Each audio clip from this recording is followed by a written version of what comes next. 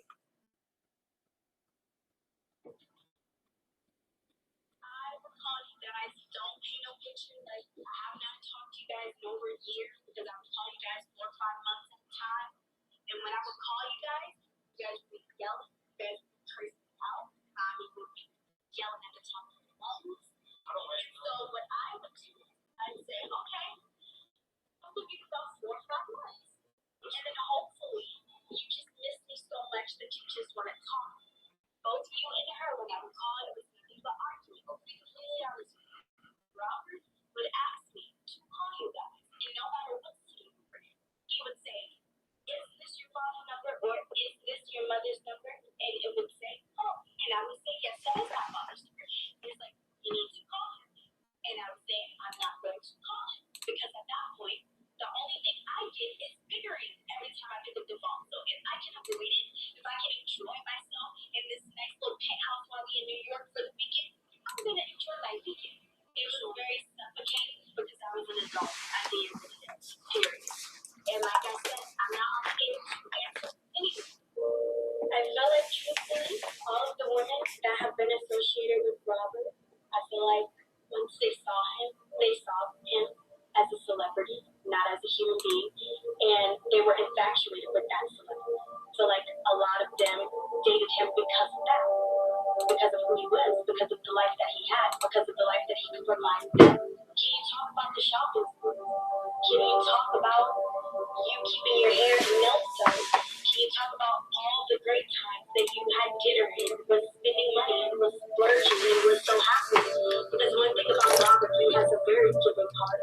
As a celebrity, he has no reason to keep you kidnapped or keep you tied up. He just has no reason to allow you to freely take care of you and still, at the end of the day, whatever will happen,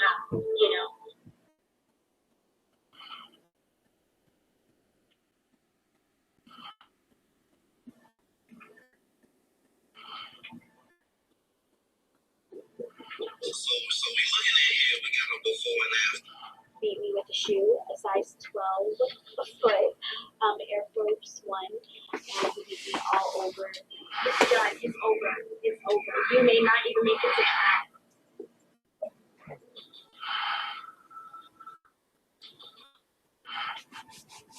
I know about the time that you spent all 3 times. I was there, but I wasn't visible. But I was always there. I can understand about how you feel about the before, because I witnessed the before and I witnessed the after. So I know about the time that you spent all 3 times. The middle is me. So Azriel, once she was here, gave her all of the information. I got the actual people on the phone.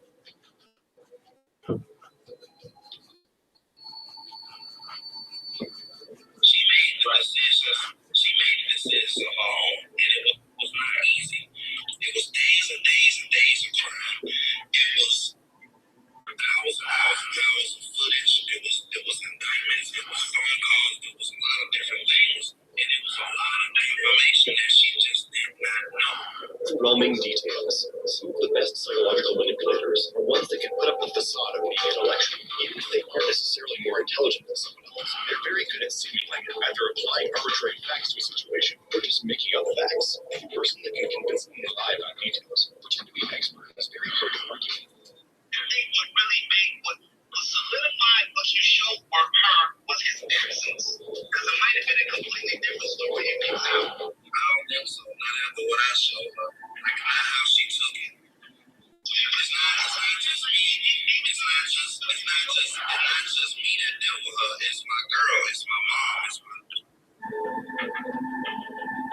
rush into making decisions can result in you having to trust another person's advice that may not actually be better for you, or end up in you not getting what you want. Manipulators are hyper aware of this. They know that if they hurry someone into making a decision. After listening to this and after watching this, I think Larry, Janine, his mama, and Jazz need to go to jail for obstruction in a federal case. They can greatly influence the outcome.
Guess what? I'll run up in any one of you motherfuckers. I'll run up in any one of them. I'll do whatever.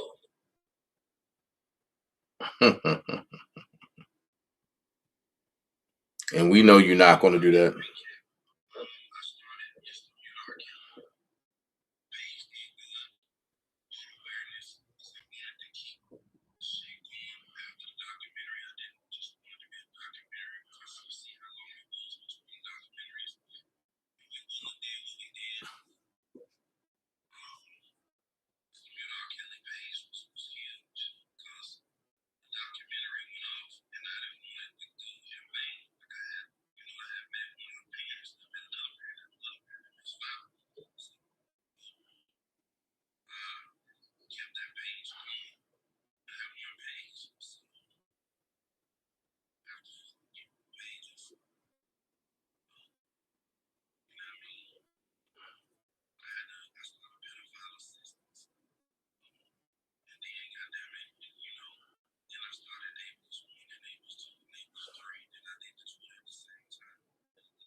But she was still against a forest, still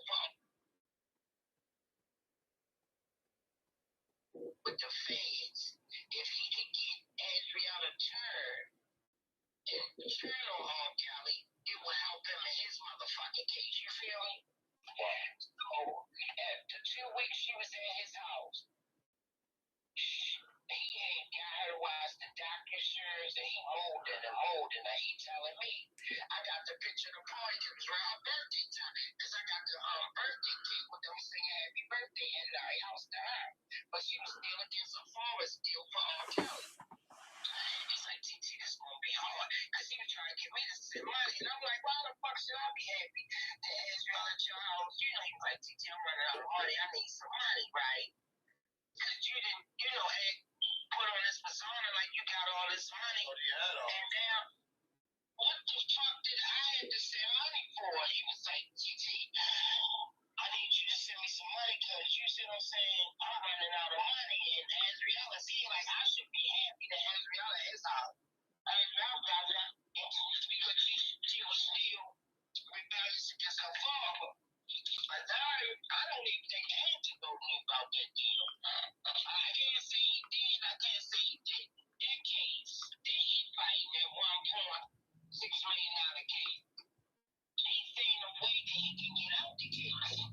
If he did, and Azrael wasn't turning on R. Kelly.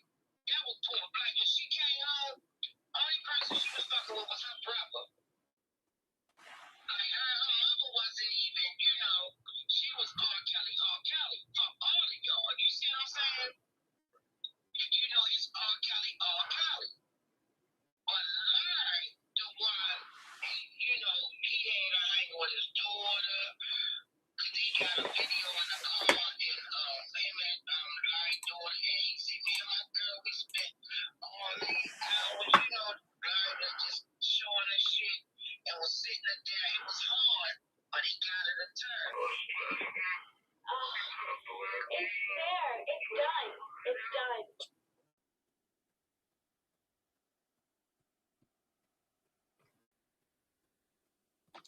With that being said,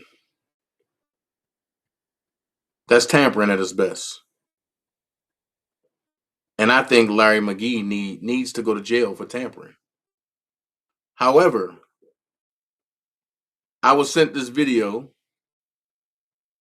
and I was told, Dana, just listen. So all of us going to listen. This Sharon Wimbush video. Let's see what it say. He's been lying to supporters since January of 2019, claiming he's a cousin. Each time he's gone live or did a video, he asked people for money. He swore he was helping Rob get lawyers, swore he was helping Rob get out, swore he was helping do all this work for Robert. I talked to Rob Selly, who was his cellie for 3 years, a while back, and I recorded this, just never released it. But he said emphatically, Levi is a scammer, he's a liar. Rob is very clear it's not his cousin, but Levi kept dangling that he was getting him help. He said Larry was going to testify for Rob, that the Clarys set him up, that would get Rob out. Lawyers would prove that previous lawyers were talking to terrorists that hurt his case, that would get him out. All lies, all to keep Rob dangling, calling him so he could record them, sell those recordings for a TV show, use those recordings to convince supporters behind the scenes to give him money, promising he would get them closer to Robert. He's friends with Tim Savage, called him a fine man, praised him for 7 straight years, never said one bad thing about him. He's best friends with Larry McGee, who has worked 7 years to make sure Rob was convicted and didn't have support on social media. He bragged that he connected Larry to Rob. The same man that has called Robert a pedophile for 7 straight years, he is partners in business with him. He defends everyone in Oak Cove, that's all he hangs out with, and he defends every accuser and attacks every supporter of Robert's. This is the official audio of Levi for Kelly at YouTube.com. You have a prepaid call. You will not be charged for this call. This call is from Levi for Kelly Robert at YouTube.com. an inmate at a federal prison. This call is being recorded and is subject to monitoring. Hang up to decline the call or to accept L5 now. If you wish to block... Yo, hey Rob. YouTube.com. Yo, what's up, man? What's up, baby boy? Listen, Official audio. everything is positive, everything is legal, and just know everything is being done. I left my home. I'm at my building, bro, taking care of all of this, okay? Kelly at YouTube.com. All right. So you straight? I mean, how you feeling? This is the official audio of Levi for Kelly at YouTube.com. Okay. Well, you'll be out there in just a minute. Listen, I'll say that. You are now listening to Well, you about to come up. This is the official audio There's no way they can hold you. at YouTube.com. You are now listening to Levi for Kelly I understand. YouTube.com. That's my whole purpose of This is the official audio so I can of Levi for Kelly at YouTube.com. the right way. But You And are you now got listening it. to Levi for You got Kelly it. This at is just this is YouTube.com. not gonna cost no money, bro. The way I know that, I'm on it. You trust me? This is the official audio All right, of brother. Levi for So Kelly just at I know your minutes are YouTube.com. short. Keep checking in. You are now But I'm listening to on it. Levi for Kelly at YouTube.com. Well, the three, but they were basically the same letters. I just wanted to make sure you got them. oh, okay. Well, then, yeah, I got it. Of Levi All right, for bro. I'll be Kelly sending you at more, but hey, I'm YouTube.com. on it, man. I left home. I bet. Wait a minute. You sent 3 of the same letters? That's some scary psychopath shit. What the hell? Let's finish listening. Oh, that's scary right there. Man, my building getting this stuff together for her. You are now listening to Man, I Levi love you, for bro. Kelly All at right, man. So just YouTube.com. check in. I'm glad you called because I was just waiting for you to call to tell you because they can't deny. This call is being recorded and is subject to monitoring. Hang up to decline the call or to accept dial 5 now. If you wish to. This is the official Hey, audio Rob. of Levi for Yeah, my Kelly fault about at that. There was too YouTube.com. many people around me the other day. I didn't have much time on You that are phone, now bro. listening to I Levi understand, for baby boy. Kelly at Listen. YouTube.com. Go ahead. You got something to say? I just really want to know what Levi for Kelly at when I'm YouTube.com. expecting the call so I know I wasn't blocked. You know. Exactly. I have 3 people. You know, I want to cut you off there. I just want to Kelly kind at of YouTube.com. yeah, I can't really get it done. This I got is the to official get a audio bond and of get out Levi there for before I Kelly can at fight my case YouTube.com. and all that. That's what I'm working on. You are now Yeah, it's listening to kind of Levi crazy. It's for hard to Kelly get at into it. YouTube.com. It's not hard because we have the legal brother. It seems hard. I understand what you're saying. Trust me. I'm saying to You fight are from now in listening here. to Yeah, Levi for that's Kelly correct. at YouTube.com. That is correct. And your bond, you have to be granted bond. And I'll say this much on the phone. You are now listening to Levi for Kelly at YouTube.com. And I don't want you to ever forget this, that your 2 attorneys, and I'm going to say this, and I want the attorneys that I'm sending to you to explain it in more detail.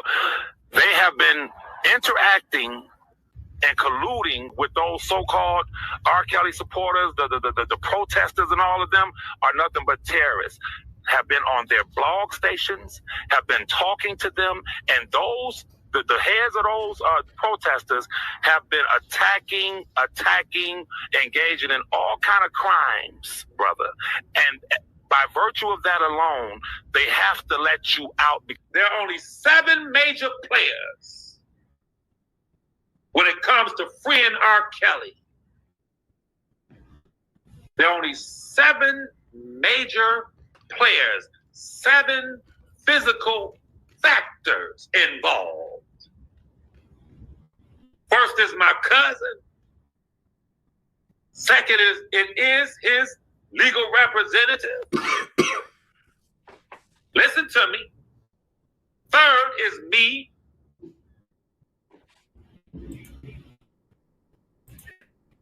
When it comes to his freedom and exposing what took place, the 4th person is Jane Doe number 5.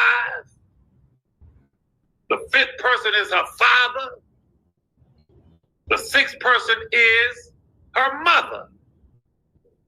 And the 7th person is the man that you're seeing on this screen. That's 7 individuals. And I'll explain it further in just a minute. Give me a minute. So you were the person that read all of his mail. You're the one that sent all of his emails? What you say, madam? You're the person that sent his emails and read all of his mail? Yeah, I only person open his email, madam. He never opened his email. So you know everybody that emailed him and you know everybody that mailed him a letter? I know everybody, man. I have a list too. I have names and I don't have it right now, but I have everybody's names and who's on their phones, everything. I have everything. So you know Levi send it to him, madam. Levi sent Robert Larry McGee's phone number?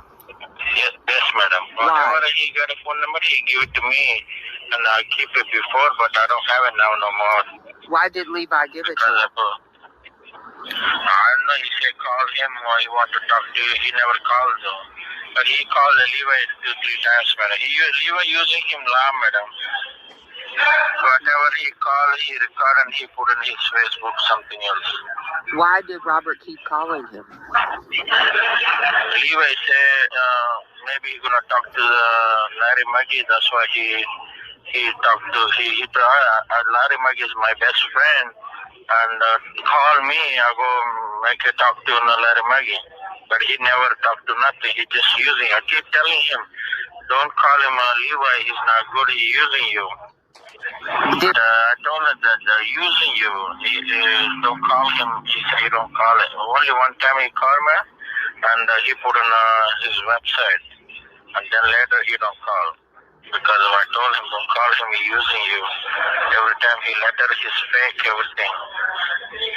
But wasn't Levi supposed to have some lawyers come meet Rob and talk about his case? She talking about nothing, madam. Just talking about the emails, how they stole the emails, how they did everything. He just talking not much. Did you never see he posted that time Rob he called whenever.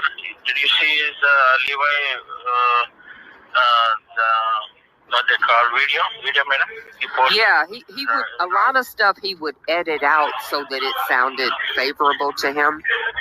Yeah, Levi not good, madam. Not good, Levi. Did he ever send Rob money? No, never. She asked me one day, chance to send him money. You remember she took money, madam? Right, yeah. After that, she don't got no money. She just keep $500. We promised her hiring. She don't got no money. And he asked me one day, hey, can you send the $500? He said, yeah, I got you. He never sent him nothing. He was collecting money. He was collecting. Huh? Sorry, madam?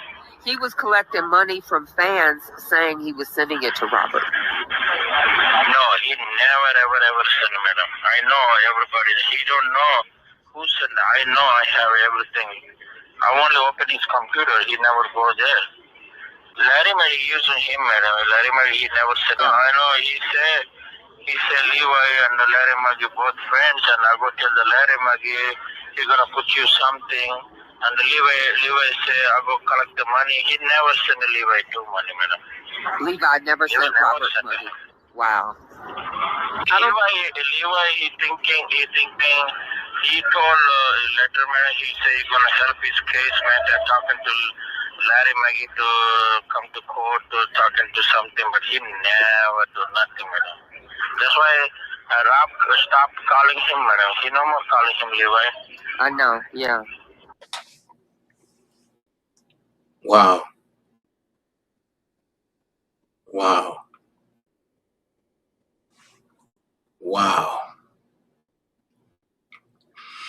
Well, you don't have to be great to get started, but you have to get started to be great.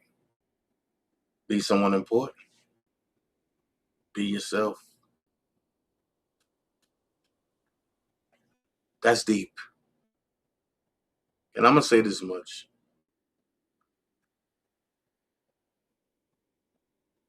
Be careful of who you allow in your house. Because some people are only there to steal, leech from you. Now, I want to thank everybody that donated. I want to thank everybody that sent the super chat, that sent the cash app. I thank all of you. This is just part one. We'll be back tomorrow, part two. I'm not understanding, but I will go deeper tomorrow. Ain't good. Ain't good at all.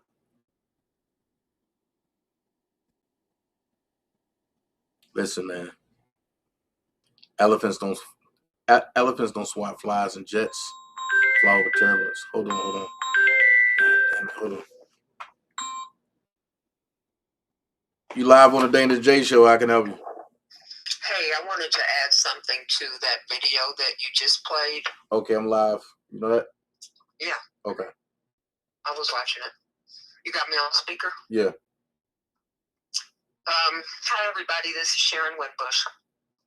He just played the video, and I want you to pay very close attention to what Levi was saying to Robert over a federal telephone as the feds were recording him and listening in. You notice he said terrorists. He said your lawyers are engaging with terrorists. Knowing that the feds were listening, knowing that the feds were recording that, he was trying to get Robert in more trouble. In other subsequent videos, he said, I'm following your orders. When he was talking about releasing the text messages between Azriel and her mother, I'm doing exactly what you instructed me to do. I'm following your orders. And in both cases, you saw Robert was quiet because I'm sure Rob is thinking, why is this dude saying this on a federal phone? So when he said, I'm following all your orders, Rob said, I'm not giving you orders. I'm not telling you what to do.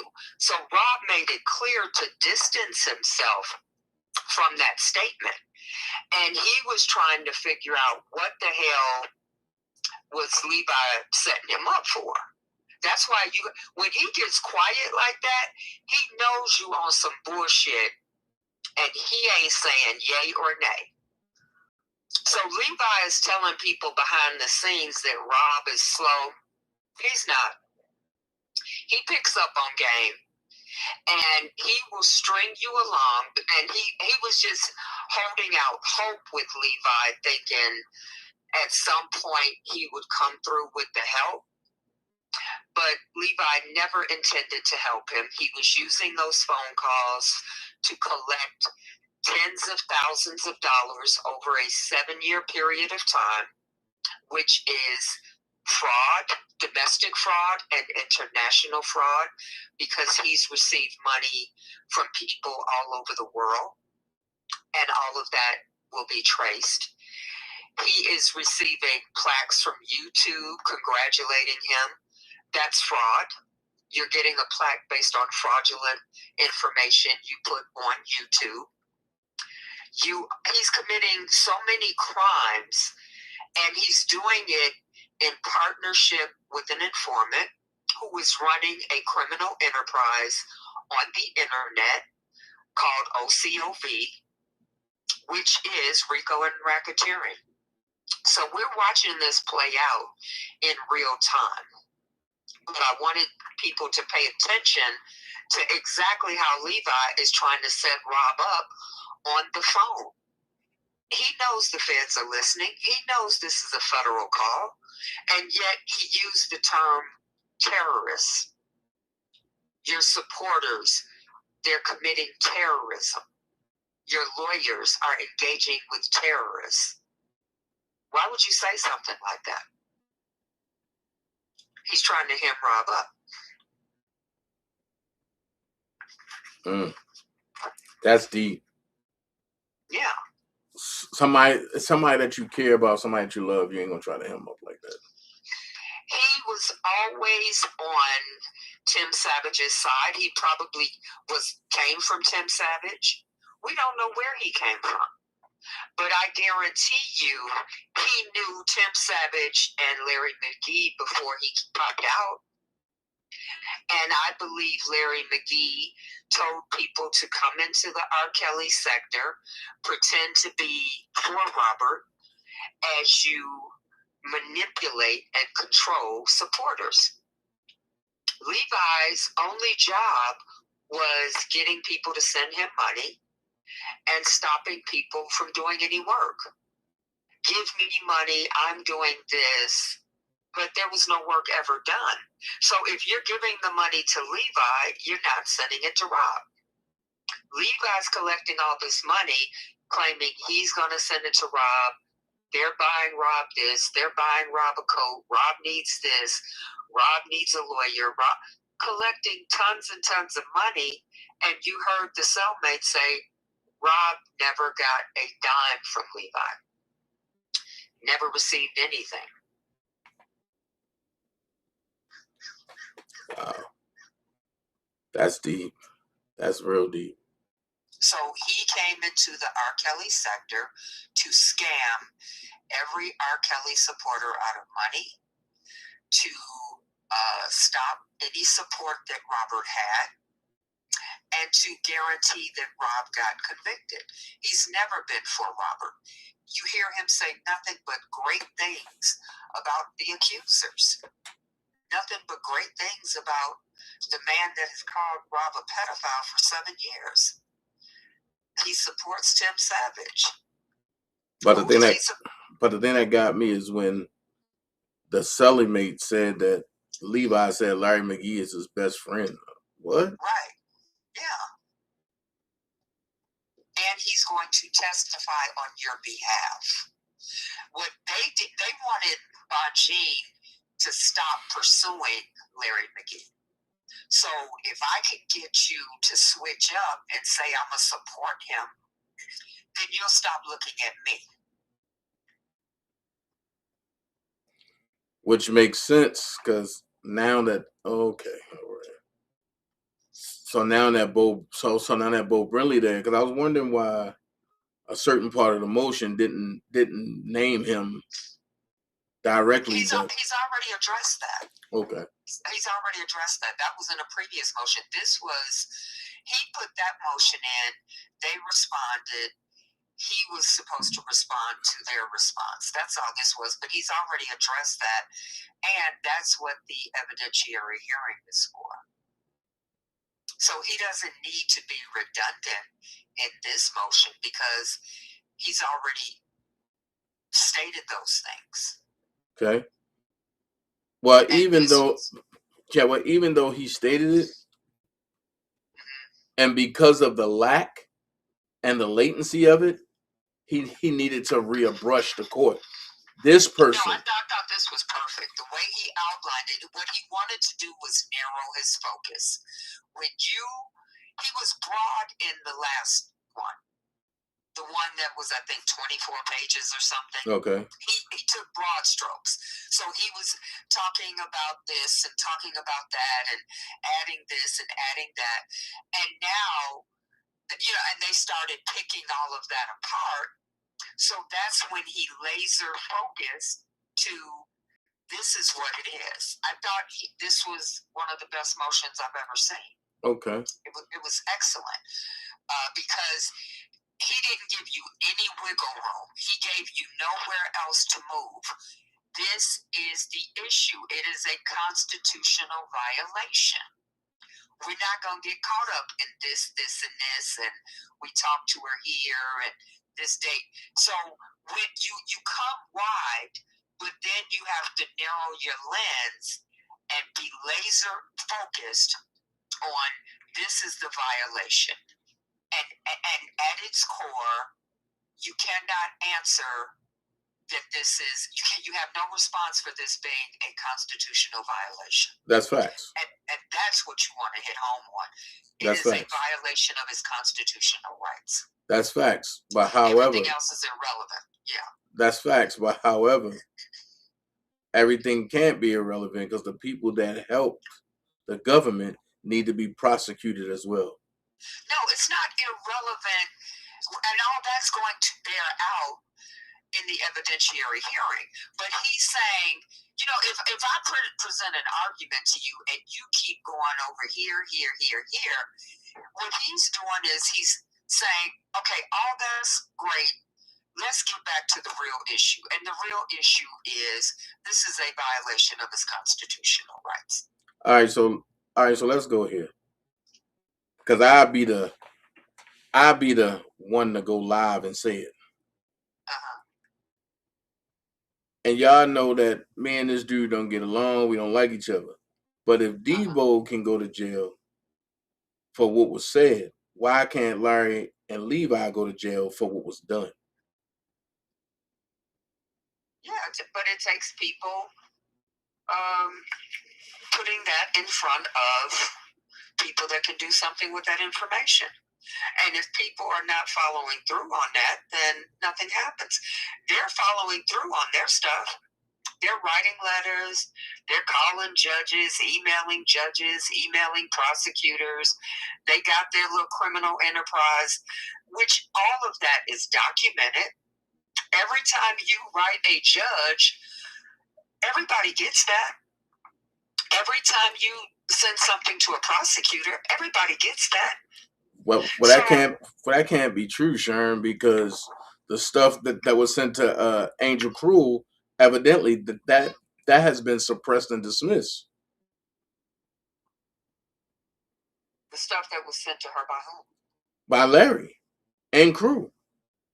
Because remember, and before the Dubosky situation, back when we was going hard at each other, and I think back when you was, getting your information from the Scam Likely crew about me, Larry had threatened to put us all in jail. And he did a little list for me, Dubosky, Hollywood Next, and DJ Tyson. And the only one that bailed me out of that was Angelo. Okay. So I know for a fact that situation is factual. And he was trying to get us locked up in groups. And because he was saying that we threatening the victims. And I used to come live and say, fuck the victims. Yeah.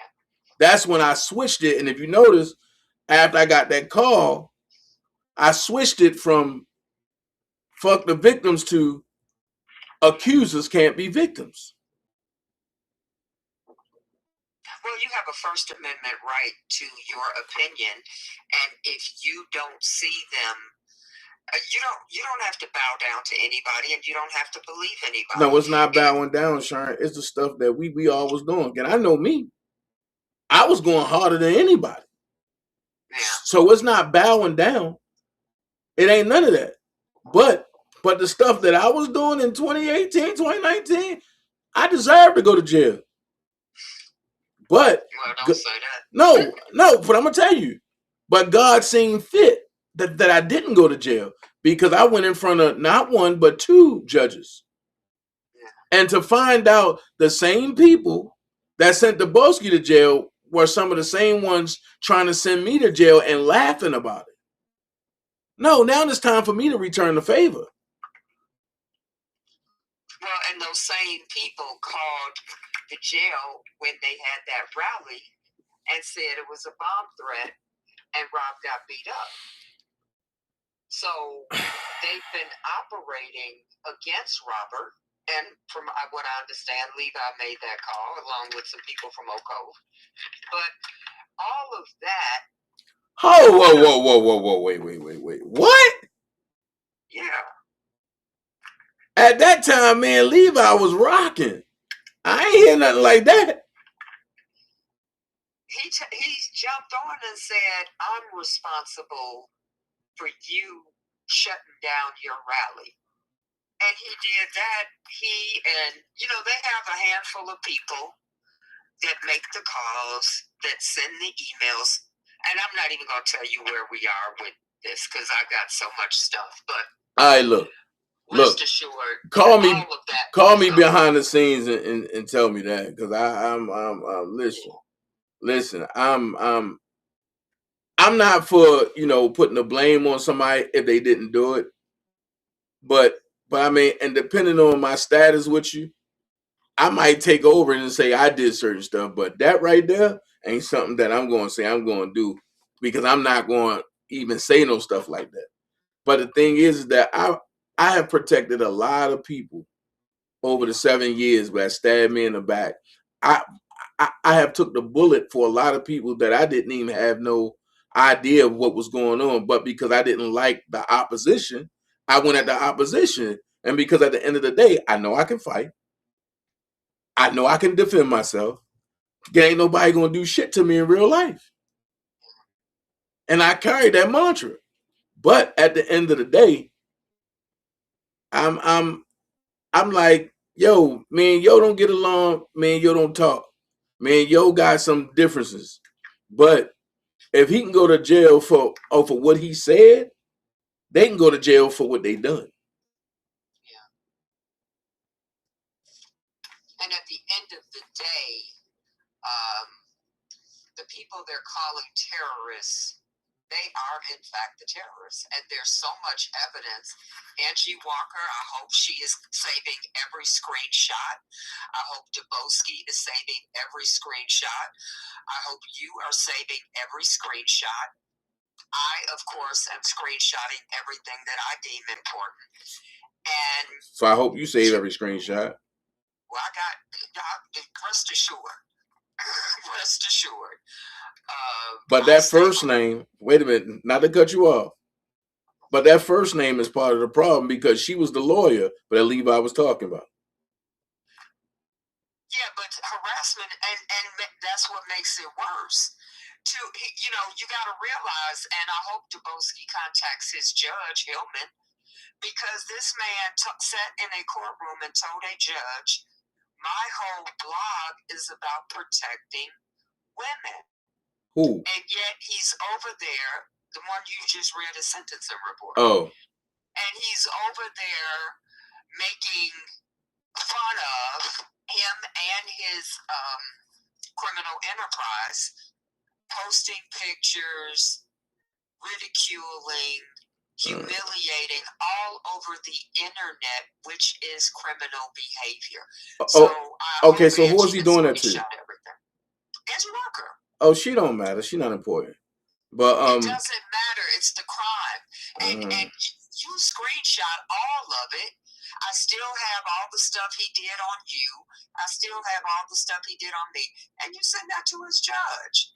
And you send that. I mean, let me not say everything. Right. That's being done. But right now, don't worry about that. But as far as the Angie Walker thing, she's part of it. So because they fell out, now you're supposed to have sympathy for it. Nah, hell no. It's not about sympathy, it's criminal behavior. Well, she was part of the criminal behavior. That's like saying George Floyd deserved what he got. But she was part of the criminal behavior. And my thing is, she can do stuff to people, but then when it's done back to her, then it's a problem. But that's why I don't talk about that lady. I don't like that lady. I don't even look at her stuff. It's irritating just to hear her voice. Honestly. The goal is you have a First Amendment right to, we have a First Amendment right to have a different point of view than people that oppose Robert. Right. And I have a First Amendment right to protest. Right. I don't have to call a person a victim. Right. I can call her a bitch. I can call her a hoe. I can call her whatever the fuck I want to call her. Right. That's my choice. Because that's called freedom of speech. Now, if I say something that is wrong or illegal, then it's a problem. But saying you sucked dick when you did, that's fine. Oh. Saying you ate cooch when you did, you know what I'm saying? So, my Lord. Because I say it in the vernacular that I say it, it's legal. Everything I do is legal. So, but I did like your point about don't threaten him. Yeah, don't. Because he takes that to whoever he can take it to and says, he'll throw the shit. And that's why I'm saying screenshot it. The minute he posts it, screenshot it, because he's going to delete it and then say, look, they're attacking me. Yep. Look. And here play the victim all the way through. Yeah. And my thing they're is, attacking me and my family. And my thing is, anytime that you can lie on a child and you can lie on your family, your flesh and blood, who am I that he wouldn't lie on? That's why when I realized that, but I realized how fucked up of an individual he was. So I said, there's only one way to deal with a fucked up individual. And that's just to open the school back up and take him to Oakham University. But I don't want nobody thinking that, oh, Dana just did it. No, but I really used to have a school called Oakham University. And you ain't going to find it because it's not credible. However, it was very credible in the street.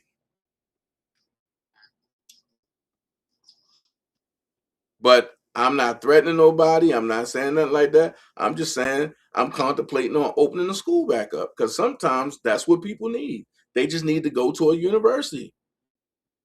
That's all. No, you need to send things to authorities. Well, sometimes authorities don't do what they're supposed to do. They will if you have enough. You can even have enough. You can even have enough. And if some people don't do what they're supposed to do, it won't go no further. That's why you got to go through extra steps. But I agree with you with that. Yeah, and it's like I tell people, I'm not fucking up my manicure for nobody. You know, I can push a pen better than anybody. You know, my pen game is fierce. But I'm not about to mess up me for some paper plate pimps. You know, these niggas eating on paper plates. They eating cancerous meat and showing that shit off like, look at me. Dude, I do white tablecloths only. This little shit y'all doing with your George Foreman grill, with your cancerous cow meat on a paper plate. Miss me with that. Well, shoot, Sharon, while I got you here, right? See, I wasn't even going to go down that route, but I'm going to go there. What is Larry talking about? Some type of baby or something? What are you talking about? I don't discuss that. Okay. Next. Okay. Listen. He would love for me to discuss that. Listen. But I thought it was cute. Listen. I thought it was cute. When I seen it and I seen your name attached to it, I'm going to ask. And that's fine. Because I only heard one other person talk about that. And then to hear Larry post that, I said, oh, now I know where it came from. It don't matter. I said it. Oh, okay. But, you know, and all of that, he missed his calling because he's very comical. You know, the baby reveal, where the baby at. Again, these are things that are going to judges and prosecutors because he swore he was about helping people, and all he's done is been a gossiping bitch for 7 years and interfered in cases and received departures, and he's a bum. You going on 50, eating on paper plates, eating cancerous cow, and calling yourself a boss. You up top. Fish out of a can with ketchup on it. I've never seen more pathetic shit in my life. Hold on, wait. Fish out of a can?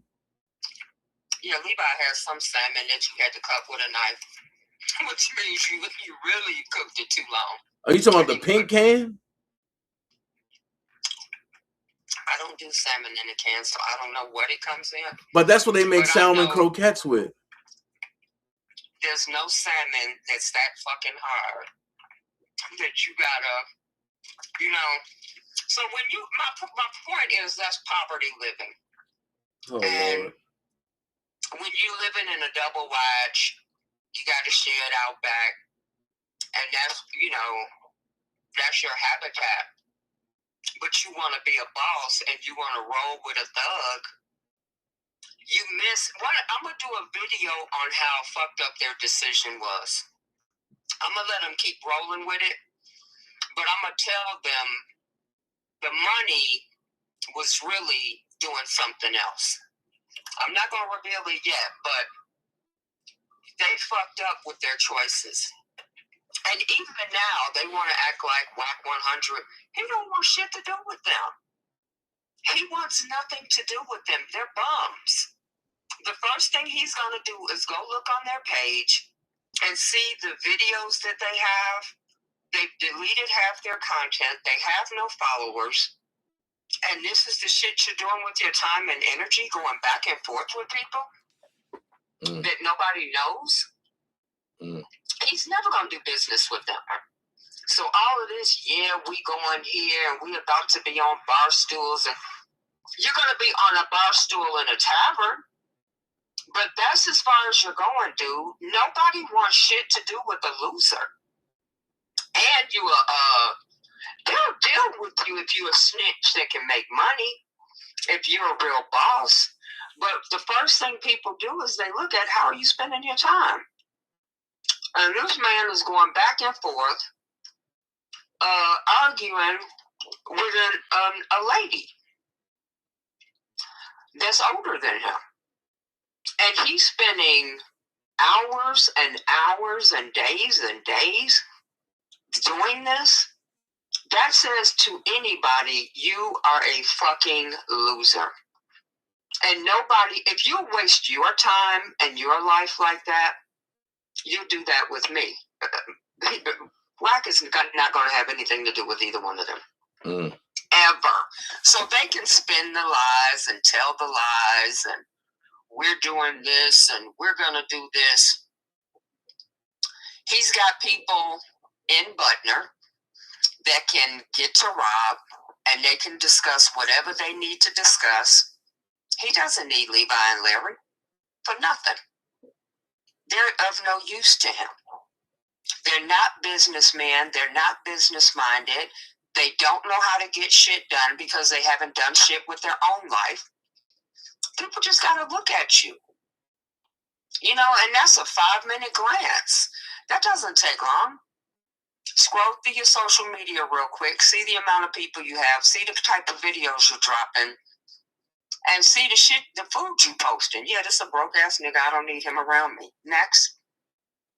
End the conversation. And now that you've highlighted for him a dude in Butner that can talk to Rob for him, he don't even need to take your calls no more. Because if I want to do something with R. Kelly, I got to do right in there with him. A guard, a CO, an inmate, whatever. Fuck I need with a Levi or a Larry. We gonna be on bar stools talking about what? You have no life experience other than crime. And the only thing that would be interesting to the public is how I interfered in R. Kelly's trials. That you could monetize and get money for. But you would also go to prison. So he's in a catch-22. He did something that is remarkable in the crime world. He interfered in 2 trials. He affected the outcome of 2 trials by witness tampering and commingling with prosecutors and all of that. That's a fucking story. That's a book. That's a movie. But in order for you to tell it, you got to do time. I suggest you do the time, come out, and you'll be a millionaire. Because you did something incredible. You influenced the outcome of R. Kelly's trials. And that's something unique. It's something special, and it's something he can monetize for millions of dollars. But you got to go to jail first. Because if you confess, you're doing time. You know? Yep. But Azriel can also make money on that. I was flipped. See, they need to have me manage them. I'll show you how to get the bag. These dummies trying to get the bag by saying, I'll talk to R. Kelly. Y'all telling broke people, give me your last little few dollars. So why would you manage them and tell them to say that they flip? I mean, what is that going to do for R. Kelly? I didn't say Larry and them. I said if I did do that. Oh, okay. I didn't say I was going to do it. If I did, that's where the money is. The money is in, especially for Azriel. If they really truly wanted money, the money is in, I was tampered with. You know what a phenomenal story that is? That's a multi-million-dollar story right there. No, but they getting money and Rob's still sitting in jail. That's not cool with me. That would get him out. that would get him out. Are you not listening? Oh, I'm You listening. tell the public, I flipped. This person interfered with me. They flipped me. That gets him out. Okay, If so what the Shauna and Azriel both did that, Rob gets out. They go in, and these two young ladies have movies and reality TV shows made about them. Angelo Clary, if you're listening, that's the bag. well, Rashana, if you're listening, that's the bag. Not talking about no damn sex tape that you weren't in. You were tampered with in the highest profile case of the century, of the decade. Witness tampering at the highest level by a federal informant, and prosecutors knew about it and engaged in it. Do you know what a fucking story that is? Do you know how much money you can make on that? It gets Rob out. You get $1 million, you get $1 million. All kinds of shit. It's win-win. But these stupid ass people, they have poverty mentality. Poverty mentality. So you can't go anywhere with a poverty mentality. I told Angelo that. The money is in your daughter telling the truth. That's where the bag is. Y'all want to, she a victim. No, you don't know any victim on planet Earth that has ever made any fucking money. You don't have her with the victim mentality. You have her with I was waterboarded in an environment, and under duress, this person sent the feds at me. You tell the fucking truth, because that's what happened. And in so doing, you take your power back, you make $1 million, everybody wants to interview you. These people are so fucking stupid, they think lying is the bag. In this particular case, the truth is the bag. The truth is the bag. For Rashana and for Azriel. They were the 2-star witnesses, and both of them were tampered with. And she goes and writes that stupid ass book. Like, these people just have no fucking sense whatsoever. None. It's embarrassing. And that book sold, 11 copies? Like, who the fuck is buying that shit? Stupid. Stupid. The real book and the Lifetime, I wouldn't even do Lifetime. I would do a documentary. We were the 2 witnesses that were flipped. You know how much money you'll make with that fucking story? And you give up the dude that did it? So, the truth is always the way and the light. Yeah, that's true. It's okay to want your daughter back. Tell the truth, though. That's all. You don't have a man sitting in jail for 30 years knowing everything was done illegally. Everything was illegal. So, I've had that conversation with Angelo. I told him. So, there's a lot Azriel doesn't know that happened to her. She's not aware. But she needs to be aware. Same with Rashana. I think Rashana has a little more information, but I don't think Azriel really understands the full extent of what happened to her. Because people posed as her friend and confidant, and we're here to help you. But if she fully understands the extent and that it really wasn't her fault that she flipped, what 20-year-old, I don't know how old she was when she was in their house, but who could have handled that kind of pressure?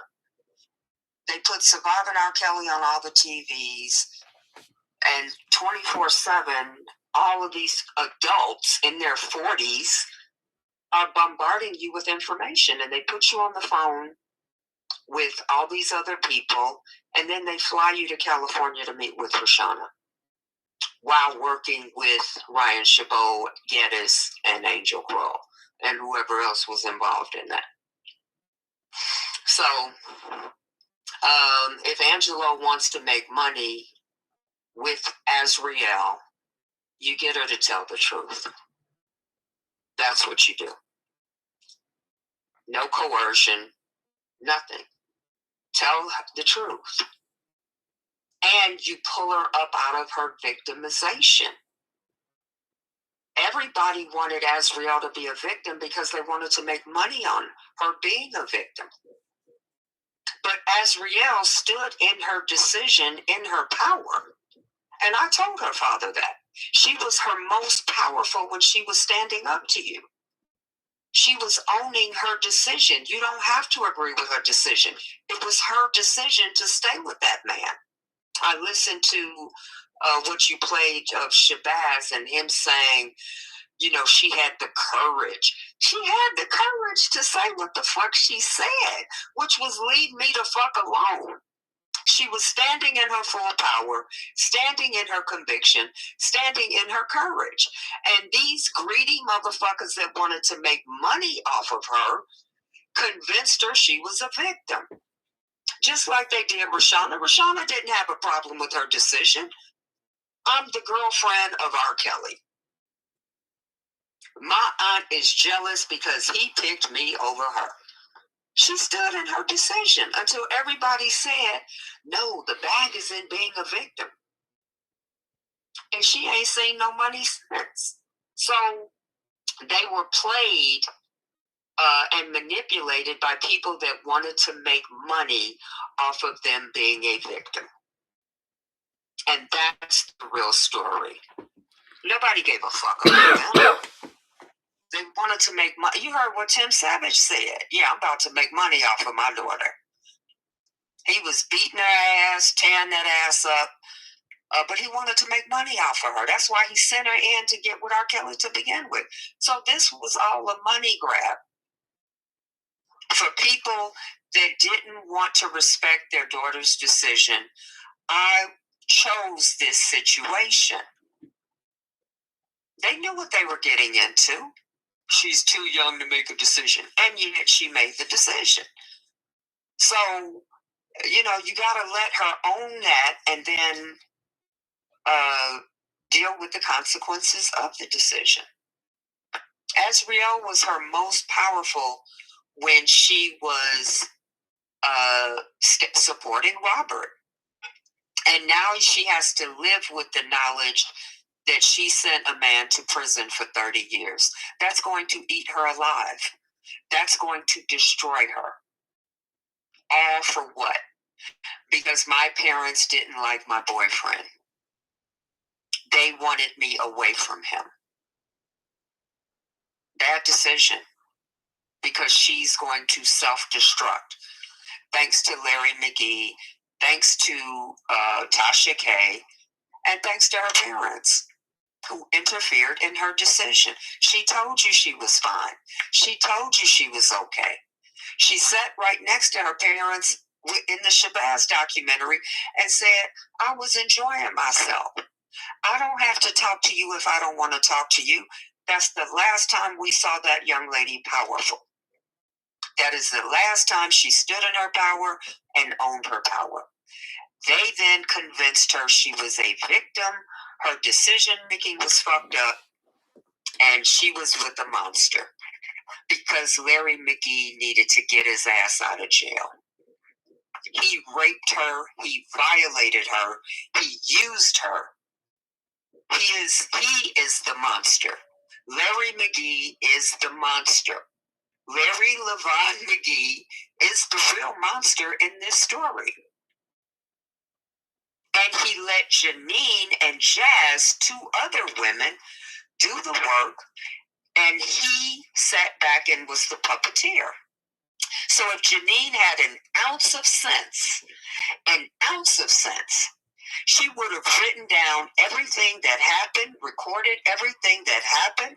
I would give that to Bo Brimley, and I would send that to Pam Bondi of the Department of Justice, because he's going to throw Janine under the bus. Janine has committed crimes in her disabled son's name. Larry knows that. She was living with Larry as her disabled son was signing documents, putting his name on this, that her and Larry were doing. Larry was living in the house and she was receiving all of these benefits. All of those are crimes. And who's going to prison? Janine East. Who did the manipulation of Azriel? Janine East and Jazz. But if they would flip, document their story, tell their story to Bo Brindley, tell their story to Pam Bondi of the DOJ, they would get from up under this. Because guess what? He's going to throw them under the bus. There's no way out for them. There's no way out. What people don't realize is the truth is always the way to the exit. Janine, tell the truth. Jazz, tell the truth. Azriel, tell the truth. Rashana, tell the truth.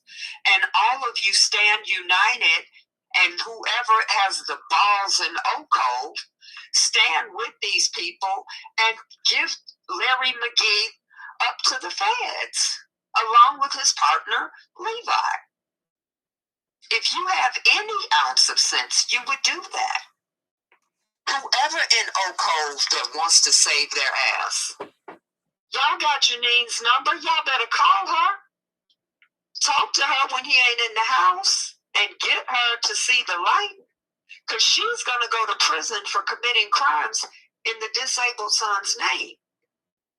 I done said too much. I done told y'all a little too much, but I don't want to see the people that are the real victims go to jail for the shit that Larry McGee did.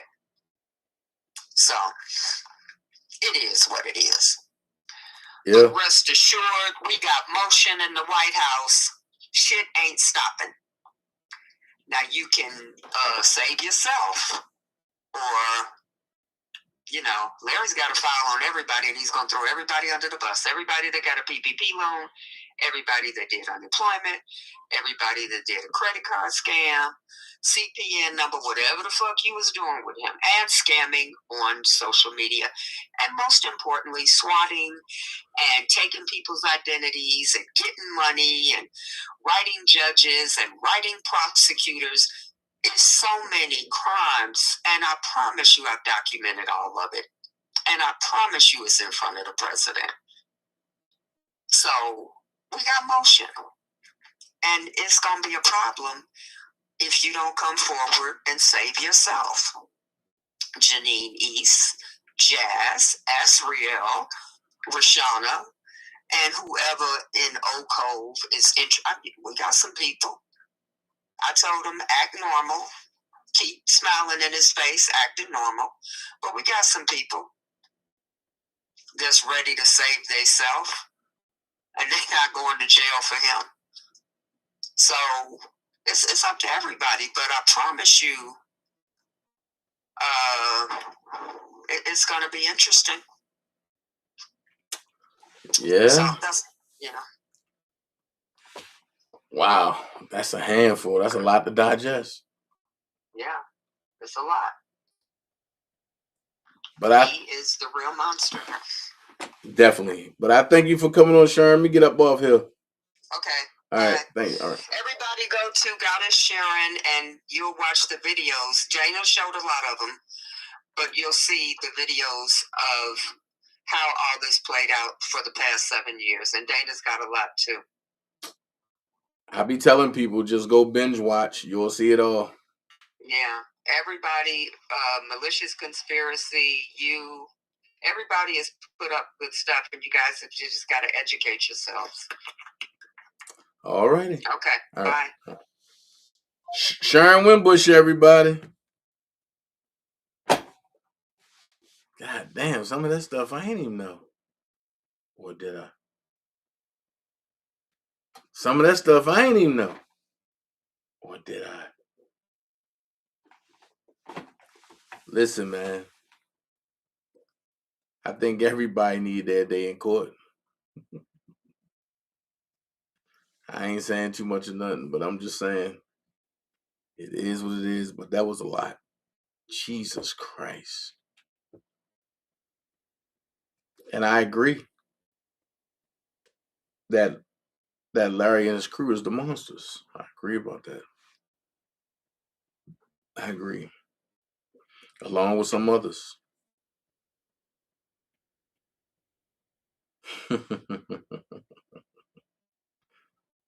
Teresa, I don't think you understand what I said. You talking about, well, you know now. Is it that I know now, or is it that I've been new? I don't know. I just turn everything over to a female demon that God don't like by the name of Karma. And when she comes, she don't hold no prisoners. Lord have mercy. But look, you don't have to be great to get started, but you have to get started to be great. Be someone important. Be yourself. And until next time, the only thing I got to say is,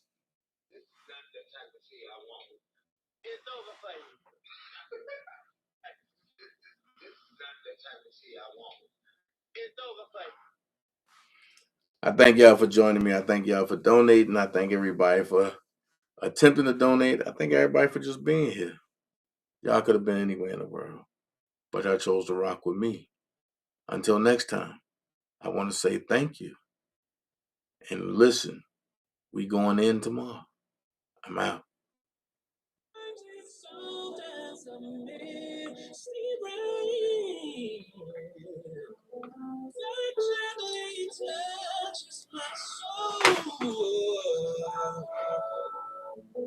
Feels just like fire shut up in me. Yes, we lose control. Oh, rain down, follow me. Let your love just fall like raindrops. Follow me. Oh, rain down, follow me. Let your love just fall like raindrops. Follow me.